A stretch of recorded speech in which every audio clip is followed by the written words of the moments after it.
Mesdames, Mesdemoiselles, Messieurs, bonsoir.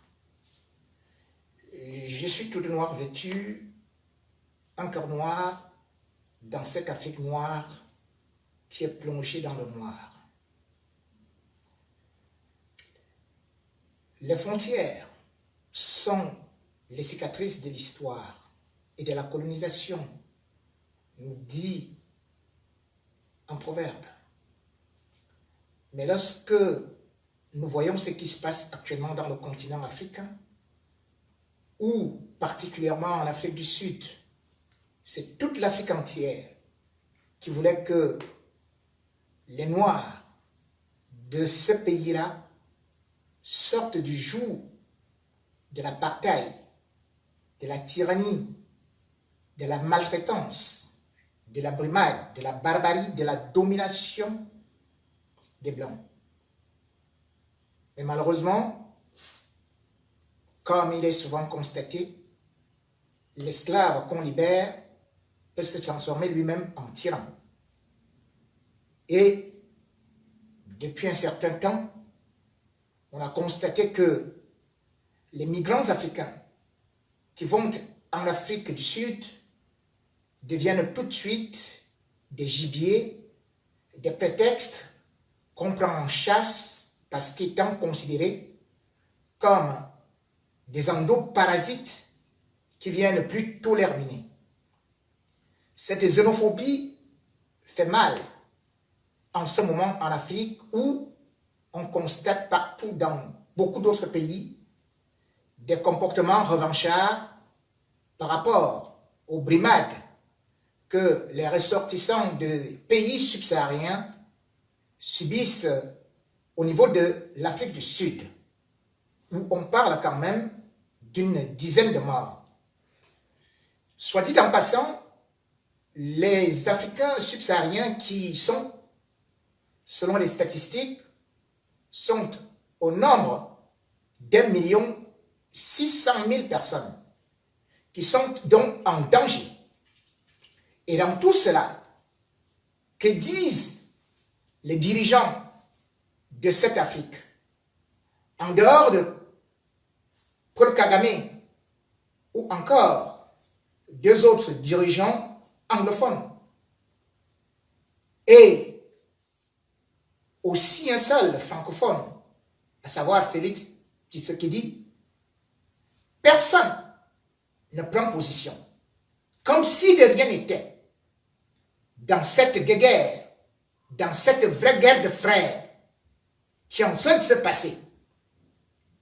Hier soir, le chef d'État du Cameroun, Paul Biya, le doyen d'âge, haut de ses 87 ans, haut de ses 37 ans de règne, et qui se dit le sage et panafricaniste, a fait un discours où il n'a même pas évoqué en un seul instant, ne serait-ce que le problème que traverse l'Afrique du Sud, où des ressortissants camerounais sont actuellement pris dans les taupes parce qu'ils sont aux environs de 4500, qui sont dans le désespoir, comme beaucoup d'autres.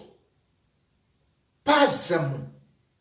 C'est Paul Kagame qui a décidé d'ailleurs aujourd'hui de faire une autre déclaration, de proposer que l'Afrique du Sud soit exclue de l'Union africaine. C'est Paul Kagame qui également, lorsque les Africains subsahariens, le scandale a éclaté par un reportage de CNN, où on a découvert, parce que de toutes les façons, ce n'était pas une découverte, tout le monde le savait, que les Noirs étaient des esclaves en Libye. Suite à ce reportage qui a fait un véritable tollé, Paul Kagame avait pris sur lui l'engagement d'accueillir ceux des Africains, femmes, enfants, orphelins, qui étaient maintenus en otage en Libye, de les accueillir au Rwanda, où il a déjà d'ailleurs accueilli 150 000 réfugiés congolais. Et Paul Kagame s'est engagé à accueillir sur les 42 000 Africains qui sont actuellement en otage en Libye. Il se propose d'accueillir 30 000 et donc 500 par vague. Les premiers vont y arriver et vont bénéficier d'un traitement adéquat. C'est ce qu'on appelle un panafricaniste. C'est ce qu'on appelle un dirigeant.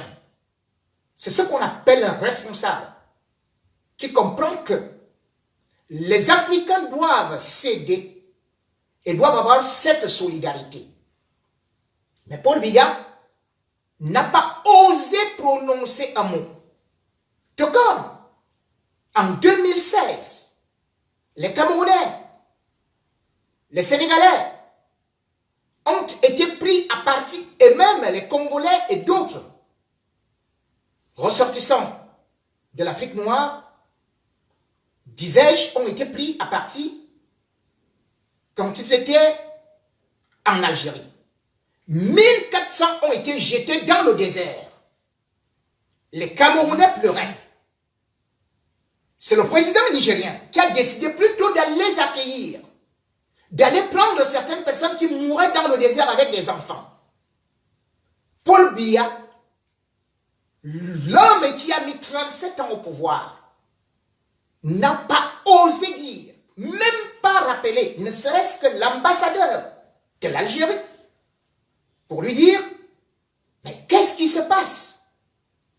Voilà donc un président qu'on dit qu'il est le plus panafricaniste, le seul qui n'a jamais condamné le franc CFA, le seul qui chaque fois, on arrête un Tchadien, on arrête un Malien, on arrête n'importe qui de n'importe quel pays, on passe avec lui au niveau de l'ambassade du Cameroun à Paris, eh bien on lui fait directement un